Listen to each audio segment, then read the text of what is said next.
Hello everyone and good evening all of you. Actual में बहुत long time के बाद मैं आपके सामने प्रेजेंट हुआ हूँ। एक्चुअल में बहुत टाइम से मैंने कोई लेक्चर अपलोड नहीं किया यूट्यूब पे, बट इस टाइम फ्री हूँ क्योंकि लॉकडाउन ऑलरेडी चल रहा है हम लोगों का, तो उसमें बच्चे कुछ कर नहीं पा रहे हैं और क्लासेस वगैरह भी रेगुलर नहीं हो पा रही हैं। तो मैं सोच रहा हूँ कि एक चैप्टर आपको यूट्यूब के थ्रू ही कंप्लीट करा दिया जाए। तो हम लोग जो स्टार्ट करने वाले चैप्टर वो आपका केमिकल काइनेटिक्स, ठीक है ना। केमिकल काइनेटिक्स को मैं आपको लेक्चर वाइज लेक्चर कंप्लीट कराऊंगा। ऑलमोस्ट कंप्लीट चैप्टर आपको यहाँ प्रोवाइड करा दूंगा यूट्यूब के थ्रू आपको मैं, ठीक है ना। तो आपसे मेरी हम्बल रिक्वेस्ट है कि आप लोग मेरे चैनल को ज्यादा से ज्यादा सब्सक्राइब करें और अपने फ्रेंड्स के भी शेयर करें ताकि वो भी इस चीज का बेनिफिट उठा सके, ठीक है ना। तो हम चैप्टर जो स्टार्ट करने से पहले केमिकल काइनेटिक्स की अगर बात करें तो इसमें हम लोग को पढ़ना क्या क्या समझ लीजिए आप लोग। इसमें सबसे ज्यादा इंपॉर्टेंट जो है आपका वो रेट ऑफ रिएक्शन होती है कि कोई भी रिएक्शन कैसे प्रोसीड करती है, ठीक है, क्या मैकेनिज्म होती है उसकी और कितने टाइप होते हैं किसी भी रिएक्शन के, या फिर उस रिएक्शन के ऊपर जो रेट ऑफ रिएक्शन है किसी भी रेट ऑफ रिएक्शन के ऊपर कौन कौन से फैक्टर हैं जो इफेक्ट डालेंगे, उन सबको हम लोग जो देखते हैं वो केमिकल काइनेटिक्स में देखेंगे। उसके अलावा जो देखते हैं यहाँ पर वो देखेंगे ऑर्डर ऑफ रिएक्शन देखेंगे आप, ऑर्डर ऑफ रिएक्शन के साथ साथ उसके टाइप देखेंगे आप, कौन कौन से टाइप्स होते हैं, मॉलिक्युलरिटी देखेंगे आप, टाइप्स ऑफ रिएक्शन देखेंगे, ठीक है ना। तो इस टाइप से बहुत ढेर सारे टॉपिक्स हैं जो हम डिस्कस करने वाले हैं, बट हम लोग सीरीज के अकॉर्डिंग चलेंगे अपना, ठीक है, वन बाई वन। तो सबसे पहले हम लोग स्टार्ट करें केमिकल काइनेटिक्स की, तो पहले हम देखते हैं types of reaction. Types of reaction, types of reactions. Types of reaction की अगर बात की जाए तो यहां पर हम लोग तीन टाइप के रिएक्शन देखेंगे। मींस ऐसी रिएक्शन जो बहुत तेजी के साथ होती हैं जिनको बोलेंगे फास्ट रिएक्शन, ठीक है। एक वो रिएक्शन जो बहुत स्लो होती हैं उनको बोलेंगे स्लो रिएक्शन, और एक ऐसी होती है जो मॉडरेट होती हैं, ठीक है, उनको बोलेंगे मॉडरेट रिएक्शन का नाम देंगे। तो अगर बात करें थ्री टाइप्स में, तो पहला आपका fast reaction. Fast reaction, fast reactions are those reactions which take 10 to the power 14 to 10 to the power -16 सेक। जो रिएक्शन इतना टाइम लेती हैं आपकी वो कौन होती है? आपकी फास्ट रिएक्शंस होती हैं, ठीक है ना। जैसे अगर आप एग्जांपल की बात करें तो जितनी भी न्यूट्रलाइजेशन रिएक्शन होती है आपकी, न्यूट्रलाइजेशन रिएक्शन समझ में आता होगा। न्यूट्रलाइजेशन क्या होता है आपको? जब एसिड बेस से कंबाइन करता है, सॉल्ट एंड वाटर का फॉर्मेशन करता है, तो उसको हम लोग क्या बोलेंगे? न्यूट्रलाइजेशन रिएक्शन का नेम देंगे। जैसे आपने देखा होगा बेसिक एग्जांपल होता है HCl एक एसिड है और ये बेस NaOH से कंबाइन करेगा आपका और फॉर्म करेगा सॉल्ट NaCl प्लस वाटर, ठीक है ना। तो ये जो एग्जांपल होगा आपके फास्ट रिएक्शन का एग्जांपल होगा क्योंकि बहुत कम टाइम लेता है रिएक्शन को कंप्लीट करने के लिए, तो ये किसका एग्जांपल होगा? आपका न्यूट्रलाइजेशन का। ऐसे ही आपकी जो प्रेसिपिटेशन रिएक्शन होती है, प्रेसिपिटेशन रिएक्शन, प्रेसिपिटेशन रिएक्शन जो होती है वो भी सारा एग्जाम्पल होती है हम लोगों की फास्ट रिएक्शन का। जैसे आपने देखा होगा AgNO3 react with NaCl then form AgCl और प्लस NaNO3, ठीक है ना। तो ये होता है व्हाइट प्रेसिपिटेट होता है आपका, व्हाइट PPT। तो ये दो एग्जाम्पल होते हैं जो हमारा फास्ट रिएक्शन का एग्जाम्पल होगा। तो आपको क्लियर हो गया होगा कि फास्ट रिएक्शन क्या होती है? ऐसी रिएक्शन जो कंप्लीट होने में 10 to the power 14 to 10 to the power 16 second का टाइम लेती है, उनको हम लोग क्या बोलते हैं? फास्ट रिएक्शन का नेम देते हैं आप, ठीक है ना।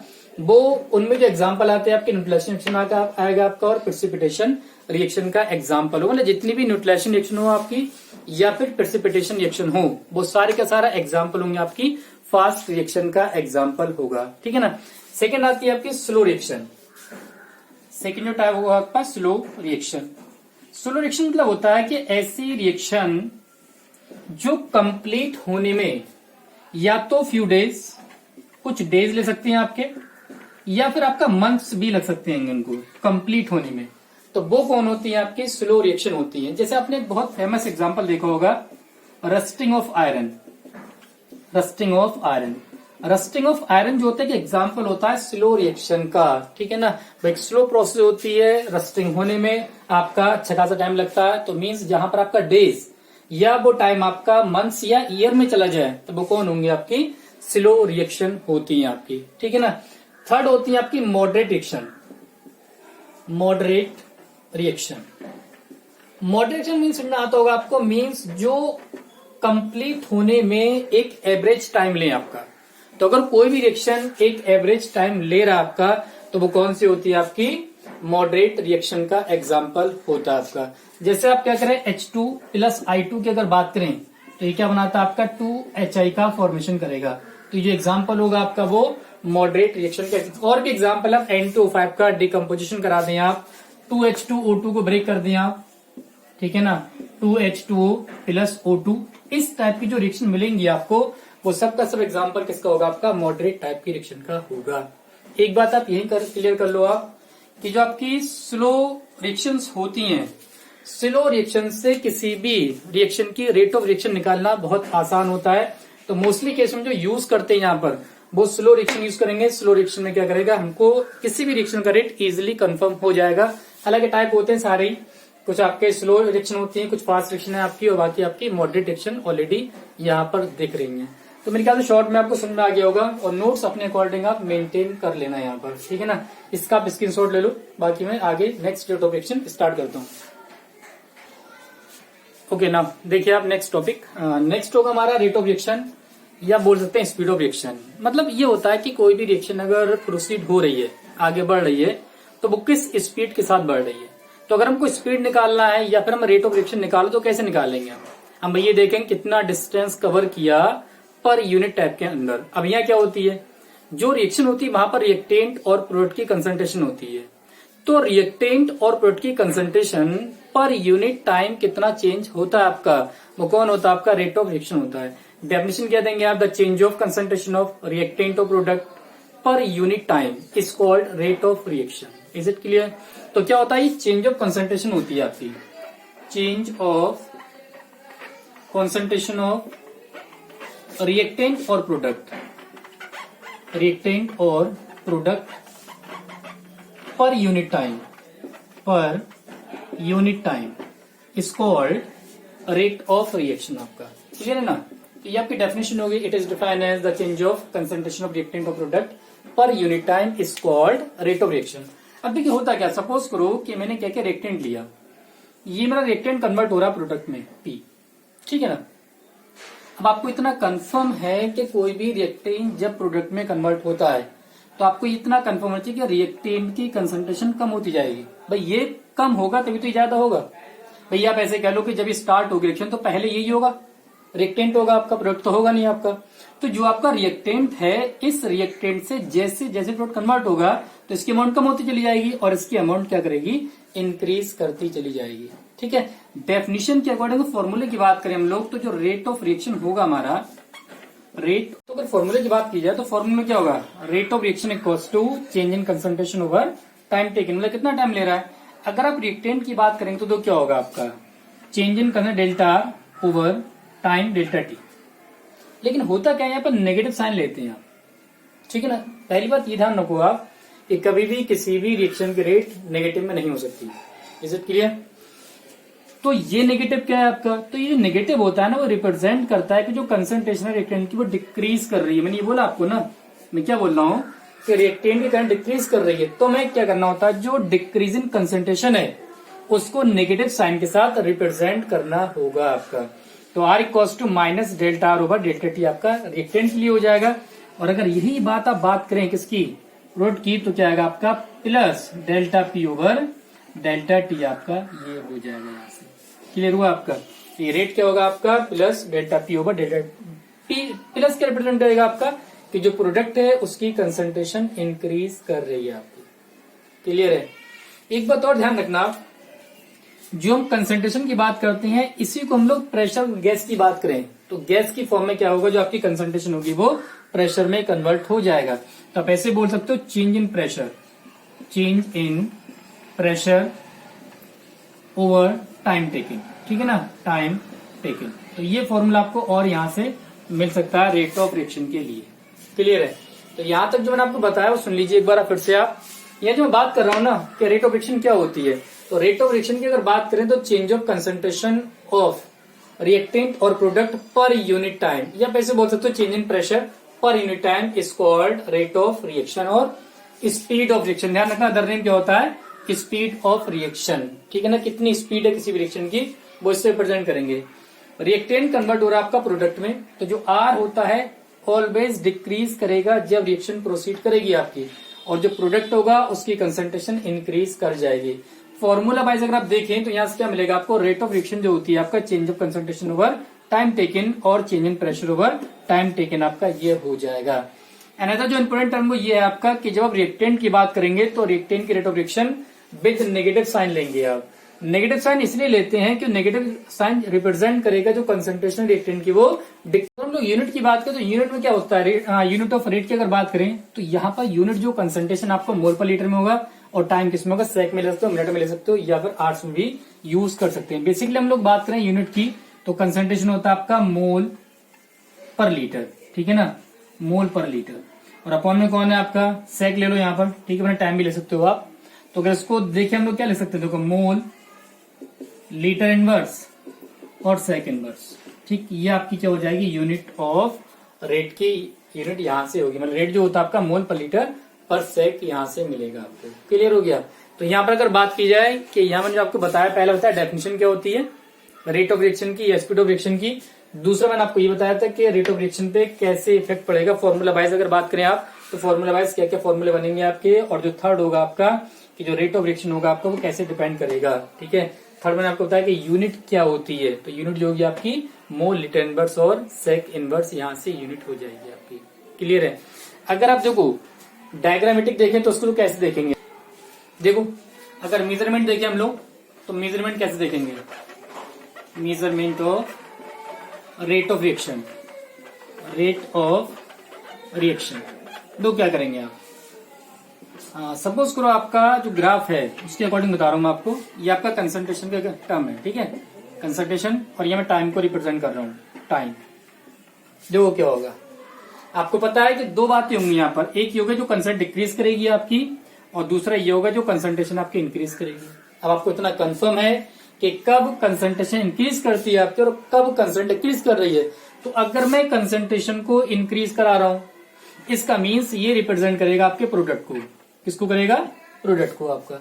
और अगर कंसंट्रेशन डिक्रीज कर रही है आपका तो उसका मीन्स ये होगा ये आपके रिएक्टेंट को रिप्रेजेंट करेगा आपका, ठीक है ना। तो ये डायग्रामेटिक मिला आपको जिसकी हेल्प से आप क्या करेंगे, रेट ऑफ रिएक्टेंट और प्रोडक्ट को रिप्रेजेंट कर सकते हैं, ठीक। इसके जस्ट बाद जो डिस्कस करने वाले हम लोग वो करेंगे रेट ऑफ अपीयरेंस और रेट ऑफ डिसअपीयरेंस, और रेट ऑफ रिएक्शन को कैसे लिखना है आपको वो मैं आपको इसके बाद बताने वाला हूँ, ठीक है। देखिए आप रेट ऑफ अपीयरेंस और रेट ऑफ डिसअपीयरेंस का क्या मीन्स है, खुद लॉजिक लगाइए आप, आपको इतना आइडिया हो गया है कि अपीयर कौन होगा और किसी भी रिएक्शन में डिसअपीयर कौन होगा। क्लियर है। तो अगर आपको इतना आइडिया मिल होगा तो आराम से आप चीजों को सॉल्व कर लोगे। आपको कंफर्म है कि जो रिएक्टेंट होता है वो डिसअपीयर होता है। रिएक्टेंट क्या होता है, डिसअपीयर होता है, खत्म होता है रिएक्शन में, और जो प्रोडक्ट होता है आपका वो अपीयर होता है। इसका मीन्स ये हुआ कि अगर आप रेट ऑफ अपीयरेंस लिख रहे हैं तो ये प्रोडक्ट के लिखेंगे आप। क्लियर है, ठीक है। डिसअपीयरेंस की बात कर रहे हैं तो ये आपका रिएक्टेंट के लिए होगा। क्लियर, तो ये आपका रिएक्टेंट के लिए यूज करेंगे। अब तो करना क्या, हमको कैसे निकालेंगे हम रेट ऑफ अपीयरेंस और रेट ऑफ डिसअपीयरेंस। क्लियर, दो करना क्या, आप एक जनरल एग्जांपल ले लो आप, N2 plus 3S2 gives 2NH3। इस इक्वेशन पे मैं आपको दिखाऊंगा कि अपीयरेंस और डिसअपीयरेंस को कैसे कैलकुलेट किया जा सकता है। ठीक है, दो करना क्या हमको, अब इतना कंफर्म है ये रिएक्टेंट साइड है हमारी, ये आपकी प्रोडक्ट साइड है, और रिएक्टेंट साइड में डिसअपीयरेंस वर्ड यूज करेंगे आप, यहाँ पर आप अपीयरेंस वर्ड का यूज करेंगे। ठीक, करें क्या, देखो अगर हम बात करें रेट ऑफ डिसअपीयरेंस, शॉर्ट में लिख दिया ROD ऑफ N2। ठीक, आपको पता है कि रिएक्टेंट जो होता है वो नेगेटिव में होता है, नेगेटिव साइन में नहीं ले लिया। ठीक, यहाँ पर या तो आप डेल्टा की फॉर्म में ले लो एवरेज रेट, या आप डेल्टा की फॉर्म में लो, यहाँ पर डी की फॉर्म में लो, डेल्टा जस्ट वैसे ले लो। सपोज को मैंने यहाँ डेल्टा N2 लिया और ये आपका डेल्टा T आपका ये हो जाएगा। क्लियर, सेकेंड देखो अगर मैं बात करता हूँ rate of disappearance of H2 की बात करूंगा, ये भी रिएक्टेंट है मेरा माइनस। ठीक, delta H2 over delta T आपका ये हो जाएगा। बट अगर मैं NH3 की बात करूंगा तो रेट ऑफ अपीयरेंस हो जाएगा आपका किसका, ऑफ NH3, तो क्या आएगा प्लस साइन। ठीक है ना, और ये हो जाएगा आपका delta NH3 over delta T आपका ये आएगा। लेकिन सबसे ज्यादा इंपॉर्टेंट बात जो है वो ये है कि अगर आप इसका रेट ऑफ रिएक्शन लिखेंगे ना, रेट ऑफ रिएक्शन, यहीं से क्वेश्चन आता है आपका। जेई मीन्स नीट दोनों पूछा चुका है, यहां से क्वेश्चन आपका। जब आप रेट ऑफ रिएक्शन लिखते हैं तो विद कोफिशिएंट लिखेंगे आप। फिर बोल रहा हूं कि जब आप रेट ऑफ रिएक्शन लिखेंगे, देखो रेट ऑफ डिसअपियरेंस में लिखा या रेट ऑफ अपीयरेंस लिखा तो विदाउट कोफिशिएंट का यूज किए लिखा है मैंने। बट अगर मैं रेट ऑफ रिएक्शन की बात करूंगा तो रेट ऑफ रिएक्शन में क्या करूंगा, मैं सबको विद कोफिशिएंट यूज करूंगा।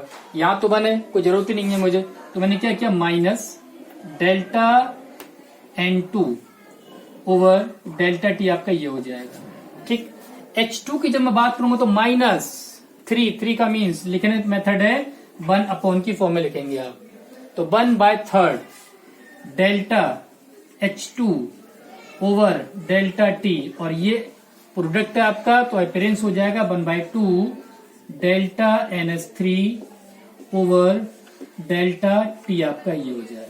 तो ये इस टाइप से आप क्या करेंगे, रेट ऑफ रिएक्शन को रिप्रेजेंट कर सकते हैं। मेरे ख्याल से आपको एक एग्जांपल से ही क्लियर हो जाना चाहिए कि रेट ऑफ अपीयरेंस और रेट ऑफ डिसअपियरेंस को कैसे रिप्रेजेंट करना है हमको, ठीक है ना। तो जो आपका रेट ऑफ अपीयरेंस होगा वो प्रोडक्ट के लिए यूज करेंगे आप, रेट ऑफ डिसअपियरेंस होगा वो रिएक्टेंट के लिए यूज करेंगे आप। एक बात बहुत अच्छे समझ लीजिए आप कि जब भी आप रेट ऑफ डिसअपियरेंस या रेट ऑफ अपीयरेंस लिखेंगे तो विदाउट कोफिशिएंट, बार बार फोकस कर रहा हूं उसी बात पे क्योंकि यही इंपॉर्टेंट है यहाँ से। जब भी आप रेट ऑफ अपीयरेंस या डिसअपियरेंस लिखेंगे आप तो विदाउट कोफिशिएंट लिखेंगे, बट जब आप रेट ऑफ रिएक्शन को लिखेंगे तब विद कोफिशिएंट लिखेंगे। कैसे लिखेंगे, 1 की फॉर्म में जो कोफिशिएंट होगा उसको आप उसके साथ में ले आएंगे। क्लियर है आपको। तो यहां से आप रेट ऑफ अपीयरेंस किसी भी टाइप की रिएक्शन गिवन हो, आपको एनसीईआरटी में एग्जांपल गिवन है, आप वहां से देख सकते हैं आप, तो किसी भी टाइप की रिएक्शन गिवन हो आप आराम से इजीली सॉल्व कर सकते हैं। बस ध्यान रखना कि जब आपका रेट ऑफ डिसअपियरेंस हो विदाउट कोफिशिएंट यूज करेंगे आप, जब रेट ऑफ रिएक्शन लिखेंगे तो विद कोफिशिएंट आप यहां पर चीजों को यूज करेंगे, ठीक है ना। स्क्रीनशॉट ले लीजिए आप लोग इसका। चलिए देखिए आप लोग बात करते हैं फैक्टर्स अफेक्टिंग या influencing the rate of reaction. ठीक, कौन कौन से फैक्टर हैं जो रेट ऑफ रिएक्शन को इन्फ्लुएंस करेंगे। पहले तो आप फैक्टर नाम सुन लीजिए। पहले होगा आपका कंसंट्रेशन ऑफ रिएक्टेंट, कौन होगा आपका, कंसंट्रेशन ऑफ रिएक्टेंट होगा आपका। सेकंड होगा आपका कैटलिस्ट, थर्ड होगा आपका प्रेशर, ठीक है, फोर्थ होगा आपका वॉल्यूम, या फिर आप ले सकते हो सरफेस एरिया, और लास्ट में जो होगा इंपॉर्टेंट आपका वो है टेम्परेचर, ठीक है ना। तो बेसिकली हम लोग क्या बात करें, देखो पहला देखते हैं हम लोग कंसंट्रेशन के अकॉर्डिंग। शॉर्ट में देख लीजिए आप लोग, कंसंट्रेशन, जो रेट ऑफ रिएक्शन होती है ना वो डायरेक्टली प्रभावित होती है concentration of reactant. Concentration of reactant means ये हुआ कि जितनी ज्यादा कंसंट्रेशन रिएक्टेंट की आप लेंगे उतना ज्यादा रेट ऑफ रिएक्शन भी होगा। Means rate is directly proportional to the concentration of reactant. Clear. Second अगर हम लोग बात करें बेटा, तो जो सेकेंड है आपका वो होगा आपका प्रेशर। प्रेशर प्रेशर की अगर बात करें तो आपको पता होना चाहिए कि अगर आप प्रेशर को बढ़ाएंगे, प्रेशर को अगर आप बढ़ाएं तो जो आपका रेट ऑफ रिएक्शन होगा वो भी क्या करेगा, इंक्रीज कर जाएगा। मीन्स ये भी कैसा है, इसके डायरेक्टली प्रोपोर्शनल होगा। थर्ड अगर बात करें देखो हम लोग वॉल्यूम की, तो आपको पता है प्रेशर और वॉल्यूम का इनवर्स रिलेशन होता है। अगर मैं वॉल्यूम को बढ़ाऊंगा, वॉल्यूम को बढ़ाऊं अगर मैं, तो रेट ऑफ रिएक्शन क्या करेगी, डिक्रीज कर जाएगी। फोर्थ अगर बात करें हम लोग सरफेस एरिया की, सरफेस एरिया, तो सरफेस एरिया जो होता है ना पार्टिकल साइज पर डिपेंड करता है, ठीक है। Smaller the particle size, smaller the size of particle, size of particle, आप पार्टिकल साइज को छोटा कर दें, छोटा टुकड़ा तोड़ दें आप, तो अगर छोटे टुकड़ा तोड़ेंगे आप तो सरफेस एरिया बढ़ जाएगा ना उसका। और आपको पता है जितना ज्यादा सरफेस बढ़ेगा रेट ऑफ रिएक्शन भी उतनी ज्यादा इंक्रीज कर जाएगी। मतलब पार्टिकल साइज छोटे छोटे होंगे, ज्यादा एरिया को कवर करेंगे, वो ज्यादा एरिया कवर करेंगे, सरफेस एरिया बढ़ जाएगा तो रेट ऑफ रिएक्शन भी बढ़ जाएगी। नेक्स्ट अगर बात की जाए कैटालिस्ट, कैटालिस्ट, कैटालिस्ट की अगर बात की जाए तो कैटालिस्ट क्या करता है, देखो कैटालिस्ट का काम होता है रिएक्शन की रेट को इंक्रीज करना, ठीक है ना। तो जो कैटालिस्ट है आपका, catalyst increase the rate of reaction, ठीक है, rate of reaction.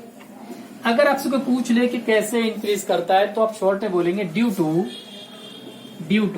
Decrease, due to decrease activation energy. क्या करेगा वो, अपनी एक्टिवेशन एनर्जी को डिक्रीज कर देगा। बताऊंगा आपको आगे, टॉपिक है पूरा, ठीक है, कोलिजन थ्योरी, तो वहां पर एक्टिवेशन एनर्जी कैसे डिक्रीज करती है कैटलिस्ट की प्रेजेंस की वजह से, ठीक है। तो कैटलिस्ट की प्रेजेंस की वजह से जो आपका एक्टिविटी डिक्रीज कर जाएगी आपकी, तो रेट ऑफ रिएक्शन क्या होगी, ज्यादा हो जाएगी। जो लास्ट है आपका इंपोर्टेंट वो आपका टेम्परेचर। टेम्परेचर देखो सिंपल सा कॉन्सेप्ट है कि अगर आप टेम्परेचर को बढ़ाएंगे रेट ऑफ रिएक्शन भी बढ़ जाएगी। क्यों बढ़ेगी? जब आप टेम्परेचर को देंगे तो टेम्परेचर को देने के बाद जो वहां पर कोलिजन हो रहा है, कोलिज वस्तु आप टक्करे हो रही है, ठीक है, किसी भी मॉलिक्यूल को मैंने एनर्जी दी या हीट दिया, टेम्परेचर दिया, तो वो क्या करेगा, अपनी काइनेटिक एनर्जी को बढ़ाएगा। काइनेटिक एनर्जी बढ़ाएगा तो मूव करेगा तो कोलाइड करेगा। तो जितने ज्यादा नंबर ऑफ कोलिजन होते हैं वहां पर, ठीक है, उतनी ज्यादा प्रोडक्ट में बनने की पॉसिबिलिटी बढ़ जाती है, और जितना ज्यादा प्रोडक्ट का फॉर्मेशन होगा आपका, रेट ऑफ रिएक्शन उतना ही ज्यादा हो जाएगा। तो कहने का मीन्स ये, आप टेम्परेचर को बढ़ाएंगे तो रिएक्शन बढ़ जाएगी। क्यों बढ़ेगी? क्योंकि नंबर ऑफ कोलिजन इंक्रीज कर जाएंगे आपके, कोलिजन इंक्रीज करेंगे आपका, रेट ऑफ रिएक्शन भी बढ़ जाएगी यहाँ से, ठीक है। ये आपके कुछ फैक्टर हैं जिनके बारे में बात की। अच्छा चाहो तो यहाँ पर आप एक टर्म और भी देख सकते हो आप, every 10 degree rise in temperature, every 10 degree Celsius rise in temperature. अगर आप टेम्परेचर को 10 डिग्री बढ़ा रहे हैं तो जो रेट ऑफ रिएक्शन होती है आपकी वो डबल हो जाती है, rate of reaction becomes double, ठीक है। इसको सॉल्व करने के लिए फॉर्मूला यूज करेंगे आप, रेट कोफिशिएंट म्यू ले लो आप, mu equals to K2 over K1, ठीक है। ये होता है 2 to the power T2 minus T1 by 10। ये फॉर्मूला याद रखना, आपकी बहुत ज्यादा हेल्प करेगा। अगर आपसे पूछ लेगा कि 10 डिग्री से कोई 50 डिग्री पे मूव कर रहा है, ठीक है ना, 10 डिग्री से कोई 50 डिग्री मूव कर रहा है, तो उस केस में रेट ऑफ रिएक्शन कितने टाइम हो जाएगी, तो आप क्या करेंगे, इस फॉर्मूले का यूज करके सॉल्व कर सकते हैं। अच्छा मैं आपको करा दे रहा हूँ एग्जांपल, शॉर्ट में देख लीजिए आप। वो ये कह रहा है 10 डिग्री सेल्सियस से कोई रिएक्शन 50 डिग्री सेल्सियस पे मूव कर रही है, तो वो क्या रेट ऑफ रिएक्शन कितने टाइम हो जाएगी, ठीक है। तो ये तो आपका T1 हो गया, ये आपका T2 हो गया। तो जो हमारा फॉर्मूला होता है rate of reaction K2 over K1, वो होता है 2 to the power T2 minus T1 upon में 10 हो जाएगा आपका। तो 2 तो आपका ये हो गया, ठीक है। T2 कितना आपका 50 माइनस 10 बाय 10 आपका ये हो जाएगा, तो 2 to the power 40 बाय 10, और 2 to the power 4 का मीन्स होगा आपका 16 टाइम्स, ठीक है। तो जो आपका रेट ऑफ रिएक्शन होगा वो 16 टाइम्स हो जाएगा। तो यहां से आपको कंफर्म हो जाएगा कि रेट ऑफ रिएक्शन 16 टाइम कैसे निकल के आएगी आपकी। आई होप आपको थोड़ा सा थोड़ा जल्दी किया मैंने आज। नेक्स्ट टॉपिक में और हम लोग स्लोली बात करेंगे, ठीक है। बाकी आपको ये क्लियर हो गया हो, कोई डाउट हो आपको तो कमेंट बॉक्स में आप बता सकते हो, मैं दोबारा से आपको नेक्स्ट लेक्चर में उसको देख लूंगा, उसको दोबारा से एक्सप्लेन कर दूंगा, ठीक है। इतना आप लोग क्लियर कर लीजिए, बाकी नेक्स्ट टर्न पे देखते हैं हम लोग। और प्लीज चैनल को सब्सक्राइब करें और शेयर करें फ्रेंड्स के बीच, ताकि उनको भी थोड़ा फायदा मिल सके, ठीक है ना। ठीक है, okay, bye, have a nice day.